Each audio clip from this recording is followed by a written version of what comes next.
नमस्कार दोस्तों, श्री रामचरितमानस भावार्थ पाठ के भाग 5 में प्रस्तुत है बाल कांड के अंतर्गत गोस्वामी तुलसीदास जी द्वारा की गई कवि वंदना एवं वाल्मीकि जी, वेद, ब्रह्मा जी, देवता, भगवान शिव, माता पार्वती आदि की वंदना का भावार्थ, जो दोहा 13 से 15 के अंतर्गत है। गोस्वामी तुलसीदास जी कहते हैं, इस प्रकार मन को बल दिखलाकर मैं श्री रघुनाथ जी की सुहावनी कथा की रचना करूँगा।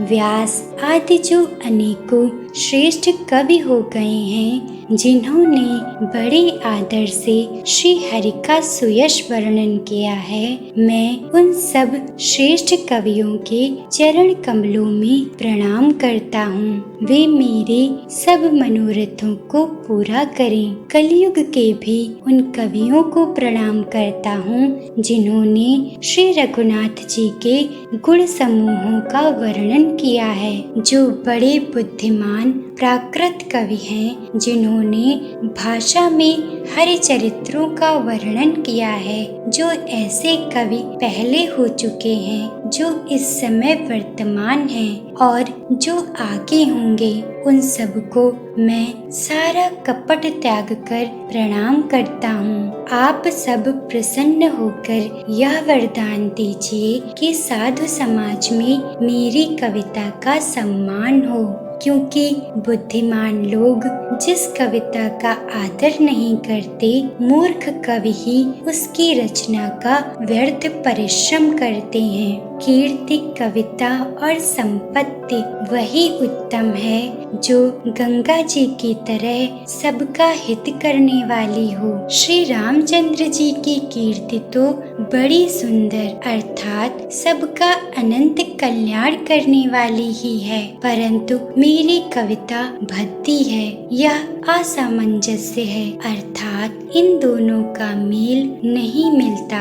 इसी की मुझे चिंता है। परंतु हे कवियों, आपकी कृपा से यह बात भी मेरे लिए सुलभ हो सकती है। रेशम की सिलाई टाट पर भी सुहावनी लगती है। चतुर पुरुष उसी कविता का आदर करते हैं जो सरल हो और जिसमें निर्मल चरित्र का वर्णन हो, तथा जिसे सुनकर शत्रु भी स्वाभाविक वैर को भूलकर सराहना करने लगे। ऐसी कविता बिना निर्मल बुद्धि के होती नहीं, और मेरी बुद्धि का बल बहुत ही थोड़ा है। इसीलिए बार बार निहोरा करता हूँ कि हे कवियों, आप कृपा करें, जिससे मैं हरि यश का वर्णन कर सकूं। कवि और पंडितगण, आप जो रामचरित्र रूपी मानसरोवर के सुंदर हंस हैं, मुझ बालक की विनती सुनकर और सुंदर रुचि देखकर मुझ पर कृपा करें। मैं उन वाल्मीकि मुनि के चरण कमलों की वंदना करता हूँ, जिन्होंने रामायण की रचना की है, जो खर अर्थात राक्षस सहित होने पर भी खर अर्थात कठोर से विपरीत बड़ी कोमल और सुंदर है, तथा जो दूषण अर्थात राक्षस सहित होने पर भी दूषण अर्थात दोष से रहित है। मैं चारों वेदों की वंदना करता हूँ, जो संसार समुद्र के पार होने के लिए जहाज के समान है, तथा जिन्हें श्री रघुनाथ जी का निर्मल यश वर्णन करते स्वप्न में भी खेद अर्थात थकावट नहीं होता। मैं ब्रह्मा जी के चरण रज की वंदना करता हूँ, जिन्होंने भवसागर बनाया है, जहाँ से एक ओर संत रूपी अमृत, चंद्रमा और कामधेनु निकले और दूसरी ओर दुष्ट मनुष्य रूपी विष और मदिरा उत्पन्न हुए। देवता, ब्राह्मण, पंडित, ग्रह, इन सब के चरणों की वंदना करके हाथ जोड़कर कहता हूँ कि आप प्रसन्न होकर मेरे सारे सुंदर मनोरथों को पूरा करें। फिर मैं सरस्वती जी और देव नदी गंगा जी की वंदना करता हूँ। दोनों पवित्र और मनोहर चरित्र वाली हैं। एक अर्थात गंगा जी स्नान करने और जल पीने से पापों को हरती हैं और दूसरी अर्थात सरस्वती जी गुण और यश कहने और सुनने से अज्ञान का नाश कर देती हैं। श्री महेश और पार्वती जी को मैं प्रणाम करता हूँ, जो मेरे गुरु और माता पिता हैं, जो दीन बंधु और नित्य दान करने वाले हैं, जो सीतापति श्री रामचंद्र जी के सेवक, स्वामी और सखा हैं तथा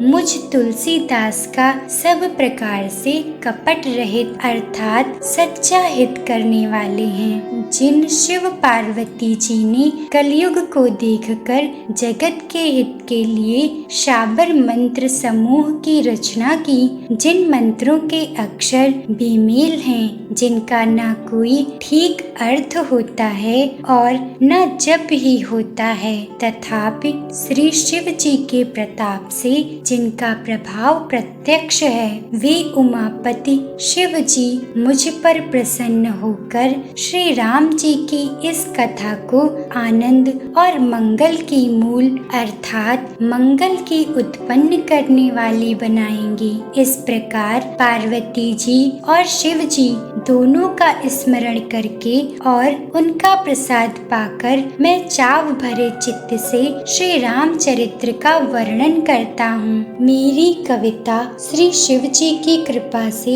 ऐसी सुशोभित होगी जैसी तारागणों के सहित चंद्रमा के साथ रात्रि शोभित होती है। जो इस कथा को प्रेम सहित एवं सावधानी के साथ समझ बूझ कर कहीं सुनेंगे, वे कलयुग के पापों से रहित और सुंदर कल्याण के भागी होकर श्री रामचंद्र जी के चरणों के प्रेमी बन जाएंगे। यदि मुझ पर श्री शिव जी और पार्वती जी की स्वप्न में भी सचमुच प्रसन्नता हो, तो मैंने इस भाषा कविता का जो प्रभाव कहा है वह सब सच हो। आगे का भावार्थ सुनने के लिए वीडियो को लाइक और चैनल को सब्सक्राइब अवश्य करें।